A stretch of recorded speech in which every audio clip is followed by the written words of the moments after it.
Hello and welcome to Your Words, Our World, a podcast where we explore how the languages we speak shape the lives that we live. I'm your host, Shu-Jie, and today's episode is about learning new languages and, at the same time, holding on to our national identity through our mother tongue, which is Bahasa Melayu. Joining me today is someone who has taken the leap into learning multiple languages. We will talk about what inspired that journey, the ups and downs, and whether our love for the other languages is affecting the future of our own. So, let's welcome our guest, Ahmad Lutfi bin Ahmadiyah. Selamat datang and thank you for being here. Hi, hello. It's been a pleasure to be here with you. So, why don't you introduce yourself a bit? Okay. So my name is Ahmad Lutfi. People call me Lutfi, and currently I am 21 years old. And about the languages, I basically speak like Bahasa Melayu, English, Mandarin, and then like Japanese and German as well. Oh, that's a lot of languages.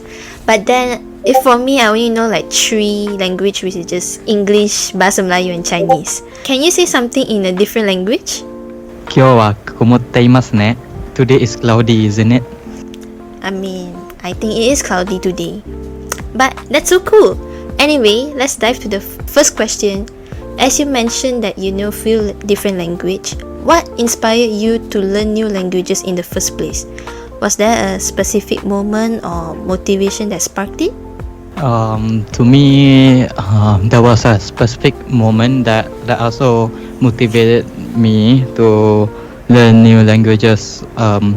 So the primary reason was like in 2020, where the quarantine times, the COVID times, I met this one Japanese guy, and I thought that he was so interesting, but the problem is the fact that he doesn't speak English well, and that's when I started to learn foreign languages. I see. So once you made the decision, like how do you begin it? Was it through like online classes, or is it like those apps like Duolingo, watching videos, or is it just like watching shows? I would say like it's combination of all of those that you mentioned. At first I tried to Duolingo. I still do it. I still use Duolingo from time to time. And then I also attended classes, but since it's 2021, I think it's 2020 or something, it was mostly online classes. It lasts for like a few months, and I dropped it, not because like I wasn't interested. It's the fact that I had a financial burden at the time. And also sometimes I would like to watch videos in foreign languages as well with the subtitles on, and maybe some shows for from time to time, but not often. So usually I primarily learn through the traditional way of reading textbooks and all. I see. It sounds not really easy to learn all these languages. So what were the biggest challenges that you faced during learning these languages? Was it like the pronunciation, grammar, or was it also trying to stay motivated? To me, pronunciation is the least hard part of this. I would say it's the fact that the grammar, as well, the way the words are sorted, and also it's also the fact that trying to stay motivated is also a hard thing to keep up with. So you felt like discouraged or like giving up? What keeps you like going on to keep learning these languages? To me, it's the fact that I did felt discouraged from time to time, not by myself. It's mostly because of other people, my surroundings, and some people that discourages me by saying like, why do you learn these languages, or why do you need to learn so many languages, all of that. But I still feel motivated on learning these languages because I do have a motive behind learning all of this. I have a very clear motive. Like passion and motive, is it? Yeah, I would say motive, like and also a passion as well. Combination of both. right now I'm just curious about one thing.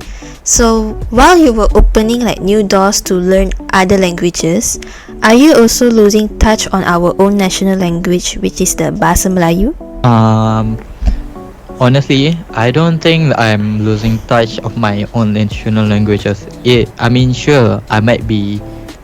From time to time, my grammar can suck, but like it's very minor, and my Bahasa Melayu is still keeping strong. Mm-hmm. As your personal experience, have learning all these languages affected how often you use Bahasa Melayu? I won't say it doesn't. To me, personally, learning all of these languages doesn't actually affect how often I use Bahasa Melayu. In fact, in contrary, it's actually making my Bahasa Melayu a lot more better than it was, because I have to search up what these words meant in Bahasa Melayu, and some of the words I don't even know in Bahasa Melayu, and that's how I also learn the words in Bahasa Melayu as well. I see. So that just brings us to something that we are seeing a lot right now, especially the younger generation. So as social media plays a huge role, like the platforms in TikTok, Instagram and YouTube, they are all in English, right? And naturally people start speaking more English than Malay. Do you notice that this happening around you? Do you feel like Bahasa Melayu is being neglected, especially by the younger generation? Yes, I do notice this happening around me. I do notice the trend of people neglecting our own national languages. I mean, there are some people that still, uses Bahasa Melayu and doesn't care about much about the English language. But for the most part, I would say like people in the city areas like Kuala Lumpur, PJ, also, and even Malacca as well. I would say like a lot of them are neglecting our national languages and even use English as a daily medium. I see.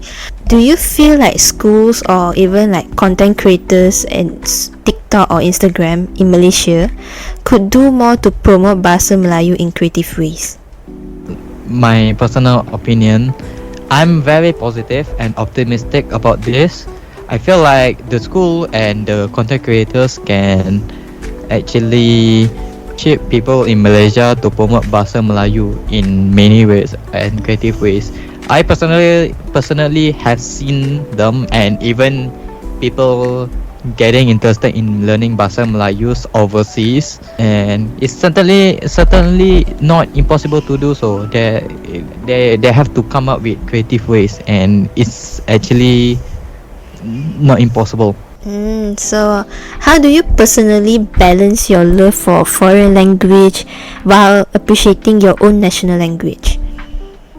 To me, personally, the way I actually balance these two, I would say that as much as I love the foreign languages, I still have to appreciate my national language, because even though it might be fun to learn these languages, but at the end of the day, national language is actually still useful to me, because I have to do all the business and formal stuff in national language.